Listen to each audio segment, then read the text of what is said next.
출애굽기 16장 1절로 12절입니다. 교독하겠습니다. 이스라엘 자손의 온 회중이 엘림에서 떠나 엘림과 시내산 사이에 있는 신광야에 이르니 애굽에서 나온 후 둘째 달 15일이라. 이스라엘 자손 온 회중이 그 광야에서 모세와 아론을 원망하여 이스라엘 자손이 그들에게 이르되 우리가 애굽 땅에서 고기 가마 곁에 앉아 있던 때와 떡을 배불리 먹던 때에 여호와의 손에 죽었더라면 좋았을 것을 너희가 이 광야로 우리를 인도해 내어 이 온 회중이 주려 죽게 하는도다. 그때에 여호와께서 모세에게 이르시되 보라, 내가 너희를 위하여 하늘에서 양식을 비같이 내리리니 백성이 나가서 일용할 것을 날마다 거둘 것이라. 이같이 하여 그들이 내 율법을 준행하나 아니하나 내가 시험하리라. 여섯째 날에는 그들이 그 거둔 것을 준비할지니 날마다 거두던 것에 갑절이 되리라. 모세와 아론이 온 이스라엘 자손에게 이르되 저녁이 되면 너희가 여호와께서 너희를 애굽 땅에서 인도하여 내셨음을 알 것이요 아침에는 너희가 여호와의 영광을 보리니 이는 여호와께서 너희가 자기를 향하여 원망함을 들으셨음이라. 우리가 누구이기에 너희가 우리에게 대하여 원망하느냐. 모세가 또 이르되 여호와께서 저녁에는 너희에게 고기를 주어 먹이시고 아침에는 떡으로 배불리시리니 이는 여호와께서 자기를 향하여 너희가 원망하는 그 말을 들으셨음이라. 우리가 누구냐? 너희의 원망은 우리를 향하여 함이 아니요 여호와를 향하여 함이로다. 모세가 또 아론에게 이르되 이스라엘 자손의 온 회중에게 말하기를 여호와께 가까이 나아오라. 여호와께서 너희의 원망함을 들으셨느니라 하라. 아론이 이스라엘 자손의 온 회중에게 말하매 그들이 광야를 바라보니 여호와의 영광이 구름 속에 나타나더라. 여호와께서 모세에게 말씀하여 이르시되 내가 이스라엘 자손의 원망함을 들었노라. 그들에게 말하여 이르기를 너희가 해질 때에는 고기를 먹고 아침에는 떡으로 배부르리니 내가 여호와 너희 하나님인 줄 알리라 하라 하시니라. 아멘. 오늘부터 이번 주간에는 역대급 무더위가 찾아온다고 합니다. 여러분들 건강 유의하시길 바라고요. 특별히 우리나라가 습도가 높습니다. 이 여름철에. 그래서 습도가 있는 데다가 또 온도까지 올라가서 무척 더운데 여러분들 건강 잘 지키실 수 있기를 바랍니다. 우리가 건강하게 살아가는 그 방법 중에 하나가 있는데요. 사람이 스트레스 받으면 마음이 불편합니다. 그래서 스트레스 안 받으려면 좀 인내하는 것이 필요하고요. 다 그러려니 할 필요가 있습니다. 그렇게 하고 배려하면 되는 것이죠.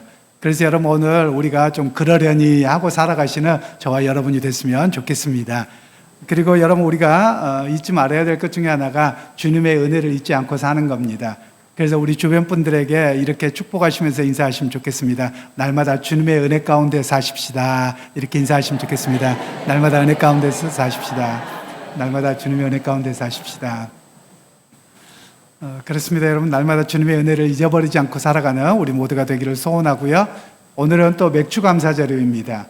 혹시 우리 주일학교 학생 중에 맥주가 뭐예요? 이랬을지도 모르겠습니다. 맥주입니다. 맥주가 아니고요. 발음이 비슷해서 또 그럴 수 있겠습니다만 한자로는 보리 맥자에다가 추수할 추자를 써서 보리를 추수하고서 하나님께 감사를 드린다. 이런 의미로 맥주 감사절이라고 합니다. 그런데 우리가 지금 농사를 짓지 않기 때문에 이 의미가 좀 약화되었습니다만 옛날에는 이때가 되면 보리를 갖다가 마침 해놨네요. 우리 꽃꽂이 해주시는 집사님이 이렇게 보리, 밀 이런 것을 가져다 놓고 하나님 앞에 예배를 드렸던 것이 바로 맥주 감사절이기도 합니다. 그러면서 이 맥주 감사절은 구약 성경에서부터 보면 처음에 추수를 주신 것에 감사합니다. 마지막 추수까지 풍성할 것을 기대합니다. 이런 고백 속에서 드려졌던 것이 이 맥주 감사절이라고 합니다. 그래서 지금은 좀 상황이 달라졌습니다만 지난 6개월 동안 지켜주신 하나님 남은 6개월도 풍성하게 복 주시기 원합니다. 이 고백이 바로 맥주 감사절에 해당되어집니다. 그래서 여러분 우리가 이 맥주 감사절이 농사를 짓지 않지만 과거에 은혜 주셨던 하나님을 기억하면서 우리가 한 주간도 승리하기를 바랍니다. 이제 우리 주일학교 학생들에게 말씀을 전하겠는데요. 혹시 우리 친구들 여행하는 거 좋아하나요? 여행하면 며칠 정도 여행을 여러분이 해봤을까요? 아마 우리나라가 땅이 크지 않아서 길게 여행 가면 3일 갈 것 같아요. 이틀이나 3일. 또 요즘에 교통도 좋아서 당일치기로도 갔다 오고요. 그래서 여행의 시간이 길지 않습니다. 여러분 2, 3일 여행을 갔다 오면 여러분 아쉬움이 더 많나요? 빨리 집에 가고 싶은가요? 아쉬움이 더 많아요. 그런데 한 일주일 여행을 간다 그러면 어떨까요? 일주일이면 딱 괜찮아요. 아마 어른들은 일주일 되면 빨리 집에 가고 싶어 이럴 것 같아요. 보통 제가 예전에 성지순례를 가보고 이렇게 하니까요. 일주일까지는 괜찮더라고요. 그런데 이제 2주일째부터 되면 빨리 집에 가고 싶은 게 사람의 마음이더라고요. 그런데 오늘 성경에 보면 이스라엘 백성들이 애굽에서 나와서 이제 하나님이 약속하신 땅으로 가는데 시간이 얼마나가 지났냐면 한 달하고 15일이 지났어요. 요즘 같으면 여러분 굉장히 힘들 거예요. 그런데 옛날로 보잖아요. 그러면 옛날에 보자면 이렇게 볼 수 있어요. 옛날에는 지금처럼 교통이 발달하지 않아서 한 달 정도까지는 갈 수 있어 이렇게 생각할 거예요. 마치 뭐와 똑같냐면 우리 친구들 서울 자주 안 올라가잖아요. 서울 한번 올라가면 무척 힘들어요. 그런데 서울을 매일같이 출근하는 사람은 가까울까요? 멀까요? 가까워요. 왜냐하면 심리적 거리가 더 힘든 것이거든요. 그러니까 이스라엘 백성들에게는 노예 생활을 했기 때문에 한 달 여행 가는 거 불가능해요. 엄청 힘들 거예요. 그런데 이들이 어떤 마음이냐면 노예에서 해방되었다, 야 이겼다, 승리했다 이 마음이 있었어요. 그런데 시간이 지나면수록 이 은혜와 감격은 잃어버리고요. 언제 집에 가지? 맨날 텐트 쳐야 되고 맨날 덥고 도대체 뭐 하라는 말이야. 이런 불평이 마음속에 나오는 것이거든요. 그래서 집에 가고 싶다. 그런데 집이 더 이상 없는 거예요. 지금 이스라엘 백성들이 바로 그런 상황이었다는 것을 우리가 이해하면 좋을 것 같아요. 그런데 사람들이 이렇게 오래되잖아요. 그럼 뭐가 나오냐면 불평이 나와요. 그 불평이 나오면서 어떤 생각이 드냐면 은혜는 잃어버리고 모든 게 다 불편한 거예요. 다 싫고 짜증나는 거예요. 바로 이런 모습이 이스라엘 백성들의 모습이었다라고 성경은 이야기를 하고 있지요. 그러면서 이들은 어떤 상황이 되어버렸느냐, 모든 것을 기억을 왜곡합니다. 왜곡한다는 말은요, 자기 멋대로 생각한다는 거예요. 하나님의 은혜는 생각하지 않고 원래 우리가 애굽에서 어떻게 살았다? 잘 살았다는 거예요. 애굽에서 항상 고기도 많이 먹고 빵도 많이 먹고 배 안 고팠는데 이렇게 자기 스스로 속여버리는 거예요. 그런데 여러분, 노예들이 여러분 얼마나 배불리 먹었겠습니까? 얼마나 빵을 많이 먹었을 것이며 얼마나 고기를 많이 먹었을까요? 죽지 않을 정도만 주는 거거든요. 그런데 그들이 광야에 나가서 자기 스스로 왜곡을 해서 우리 실컷 먹고 편안했다, 이렇게 스스로 거짓말로 속이는 그런 모습이 이스라엘 백성이었다라는 것을 이야기하죠. 그래서 오늘 성경에서 말씀하기를요, 불평하면 자기 자신의 삶을 왜곡합니다. 거짓말로 만들어요. 그리고 불평하면 감사가 없고요, 불평하면 매 순간 짜증나고 힘든 것밖에 없다라는 것을 성경은 이야기합니다. 그래서 오늘 성경에서는 왜 불평하게 되느냐? 오늘을 보기 때문에 그렇고요, 나를 보기 때문에 그래요, 상황을 보기 때문에 그래요. 그런데 하나님께서는 오늘의 삶을 바라보지 말고 공급하시고 인도하신 하나님을 바라보라고 해요. 그래야지 불평이 아니라 은혜와 감사가 생긴다라는 것을 이야기를 하고 있죠. 그래서 여러분, 우리 친구들도 오늘 힘들고 어려우면 하나님을 바라볼 수 있는, 또 하나님께서 함께 하셨던 은혜를 생각할 수 있는 그런 은혜의 사람들이 다 되기를 주님의 이름으로 축복합니다. 이제 첫 번째로 어른들에게 말씀을 전하겠는데요, 사람들이 잃어버리기 쉬운 것이 은혜이고요, 그리고 은혜를 잃어버린 그 자리에는 찾아오는 것이 있습니다. 불평이 찾아옵니다. 1절로 3절 말씀을 우리가 다시 한번 합독하도록 하겠습니다. 이스라엘 자손의 온 회중이 엘림에서 떠나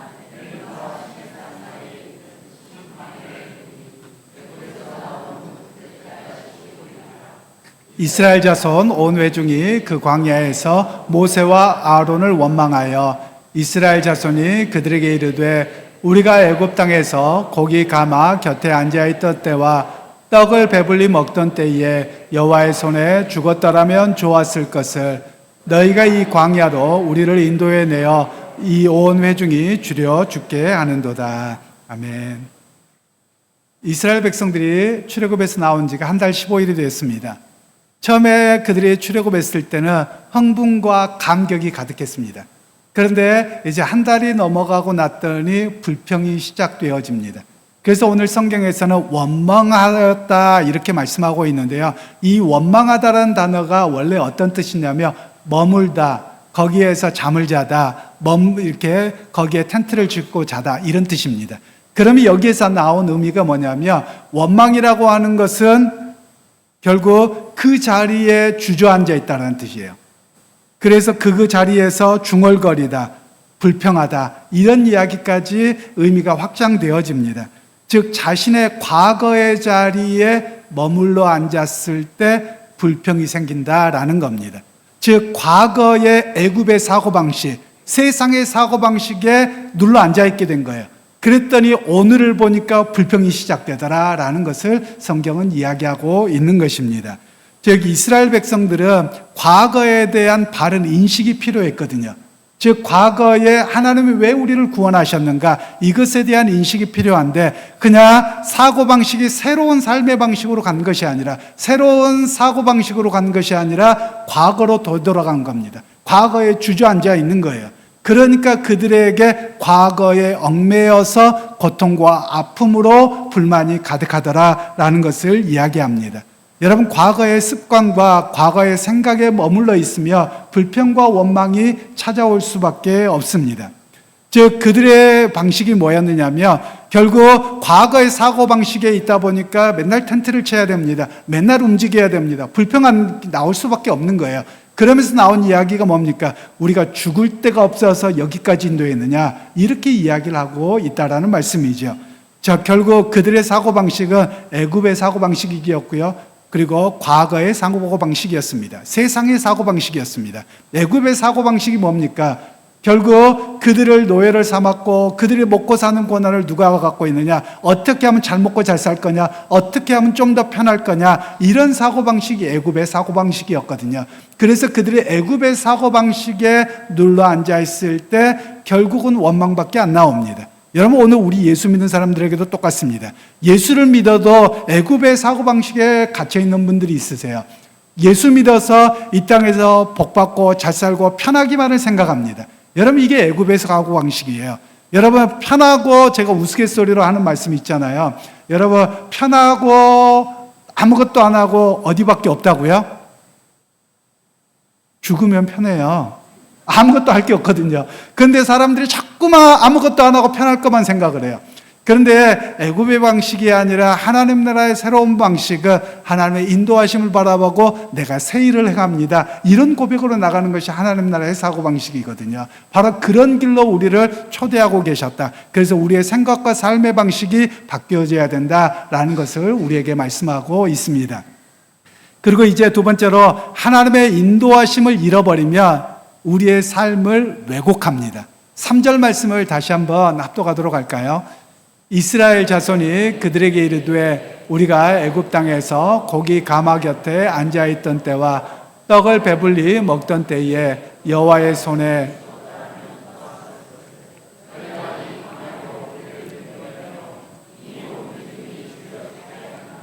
아멘.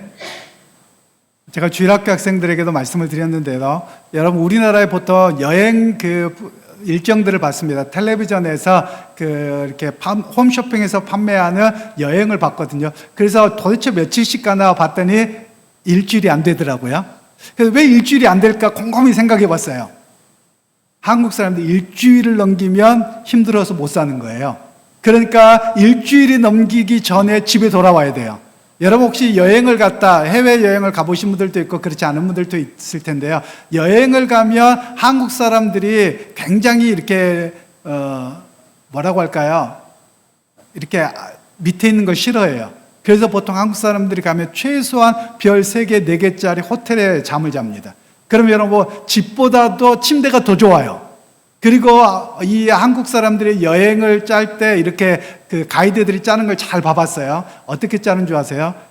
여러분 여행을 갔다 제일 하고 싶은 게 뭡니까?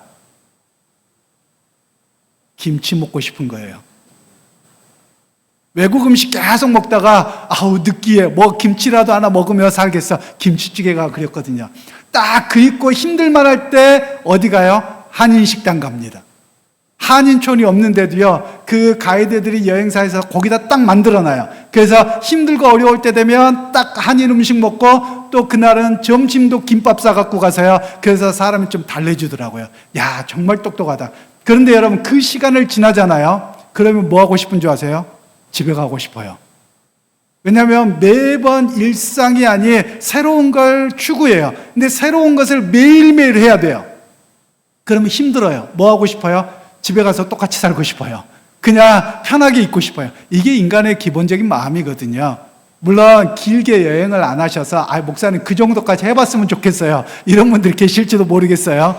그런데 여러분, 실제로 일주일이 넘어가면 대부분의 사람들이 그렇습니다. 대부분이 아니라 안 그런 사람을 본 적이 없어요. 일주일이 넘어가면 빨리 집에 가고 싶어.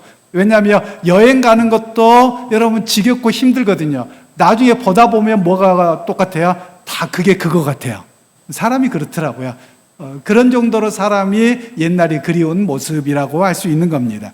이스라엘 백성들이 당시에 여행이다, 우리가 여행 그러면 관광을 가는 여행만 생각합니다. 그런데 여행이라는 말에는 어떤 뜻도 있냐면요, 이사한다, 이주한다, 이런 뜻도 담겨져 있거든요.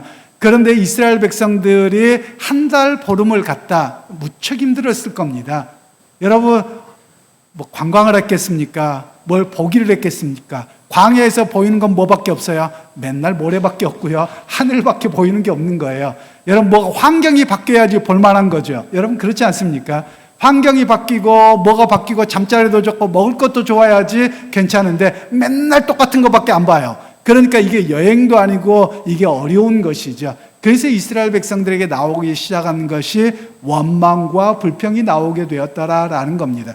그러면서 그들이 왜곡을 합니다. 아마도 한두 사람의 불평이었을 거예요. 맨날 이게 뭐야, 맨날 똑같은 거 보고, 먹는 것도 맨날 만나와 매출하게 먹고, 이게 뭐야, 이제 이렇게 살아 한두 사람이 했을 거예요. 그랬더니 옆에 사람이 뭐 합니까? 맞장구를 치는 거예요. 고 봐, 차라리 우리가 오지 말지. 그냥 애굽에 있었으면 좀 힘들었어도 그냥 괜찮았는데, 잠자리도 편했는데, 거기에서 고기도 먹었는데, 고기 냄새는 맡았을지언정 고기를 얼마나 먹었겠습니까?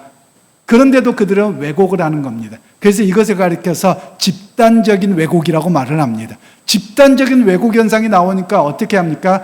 떼거리로 몰려가가지고 모세와 아론한테 따지는 겁니다. 언제 우리를 인도해 달라고 그랬냐? 우리를 언제 끌어올라가고 했냐? 여기까지 와서 우리를 죽이려고 했느냐? 이렇게 하는 게 집단적인 왜곡 현상이라는 겁니다. 여러분, 우리도 그렇습니다. 죽을 것 같고 힘들면 하나님 요것만 꺼내주세요, 그렇게 기도해요. 그러고 나서 그거 딱 꺼내주셨거든요. 그런데 여러분 어떻습니까? 그 다음에 삶에 평범하거든요. 그러면 또 불평, 불만이 타오르는 것이거든요. 바로 이것이 애굽의 사고방식에서 오는 죄악된 본성의 모습이라고 하는 겁니다. 그래서 오늘 믿음의 사람들에게는 항상 노력해야 될 일들이 있어요. 여러분, 이스라엘 백성들을 한번 잠깐만 생각해 보면 이렇습니다. 이스라엘 백성들이 애굽에서 나올 때는 환희와 감격이 있었어요. 나온 뒤에는요, 환희와 감격은 잠깐이에요. 제가 우리나라 역사를 공부하면서 그런 걸 공부해 봤는데요. 여러분, 우리나라가 이제 8월 달이 되면 광복절입니다. 여러분, 광복절이 됐을 때 좋았을까요? 나빴을까요? 그날만 좋았어요. 그날만 좋았어요. 왜 그런 줄 아세요? 혼란이 찾아왔거든요. 8.15 광복절이 있다가 그리고 일본 사람들이 물러갔습니다. 그러면 일본 사람들이 공장이고 뭐하고 운영하는 거 그대로 다 놓고 가거든요. 그런 상황에서 어찌할 바 몰라 하는 겁니다. 그리고 그뿐이었을까요? 우리나라에 미군이 들어와서 미군 군정이 다스렸습니다.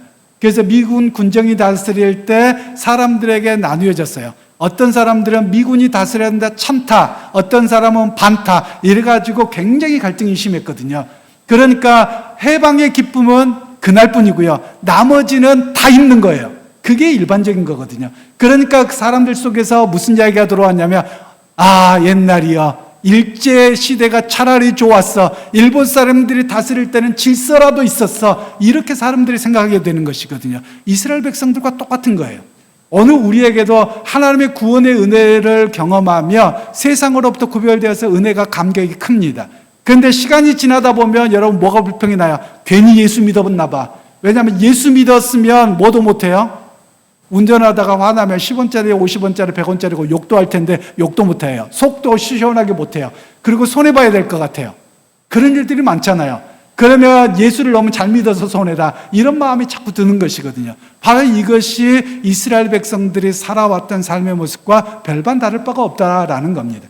그런데 여러분 왜 그러냐면 현실을 보기 때문에 그렇습니다. 현실을 보니까 힘들고 어려운 거예요.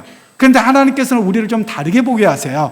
뭘 보게 하시냐면 새 사람으로 살게 하셨다는 거예요. 세상의 질서를 따라 살아가는 사람이 아니라 하나님을 의지하고 하나님의 질서와 말씀을 따라 살아가게 하는 새 사람이 되게 하셨다. 그것을 보게 하는 것이 오늘 성경의 이야기라고 하는 것입니다. 그러면서 마지막에 우리에게 말씀하고 있는 것이 은혜와 감사를 잃어버리면 현실의 혼란, 현실의 갈등, 고통밖에 안 보여서 불평이 나더라라는 것을 이야기를 하고 있지요. 그래서 세 번째 우리 하나님은 우리의 시선을 돌리라 이렇게 말씀하고 계시는데요. 4절로 6절 말씀을 다시 한번 합독하겠습니다. 그때에 여호와께서 모세에게 이르시되 보라 내가 너희를 위하여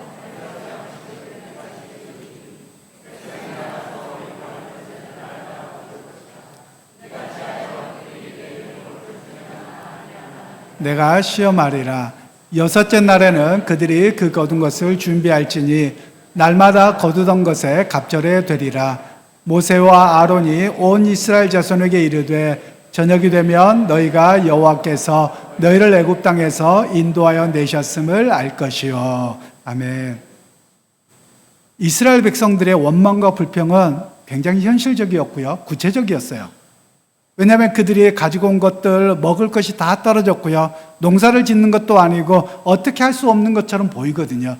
그래서 어찌 보면 너무 당연한 이야기이기도 합니다. 그런데 하나님께서는 여기에서 시선을 바꿔주세요. 뭘 바꿔주시냐면 빵에 머물러 있지 말라는 거예요. 공급하신 하나님이 누구시냐 이걸 바라보라고 바꿔주시는 거였거든요. 예수님께서도 마태복음 6장 9절로 13절에 똑같은 말씀하세요. 우리가 잘 아시는 것처럼 주기도문으로 알려졌습니다. 주기도문에 보면 오늘날 우리에게 일용할 양식을 주시옵고 오늘의 빵을 주시옵고라는 고백이 담겨져 있어요. 그런데 이것부터 기도하라고 안 하세요. 뭐부터 기도하라고 해요? 하나님의 나라와 그의 의를 위해서 구하라. 그러면 이 모든 것을 너희에게 더하시리라요. 즉, 빵 이야기를 하는 그 순간 아무것도 안 보이는 겁니다. 주님 빵 주세요. 먹을 것 주세요. 그 순간 뭐밖에 안 보여요? 빵밖에 안 보여요. 그게 우리의 심리거든요.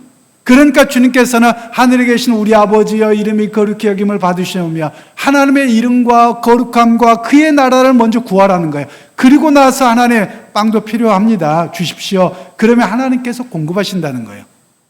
기도의 순서를 바꾸라는 거예요. 우리의 시선을 바꾸라는 거예요. 중요 순위가 뭐냐라는 거예요.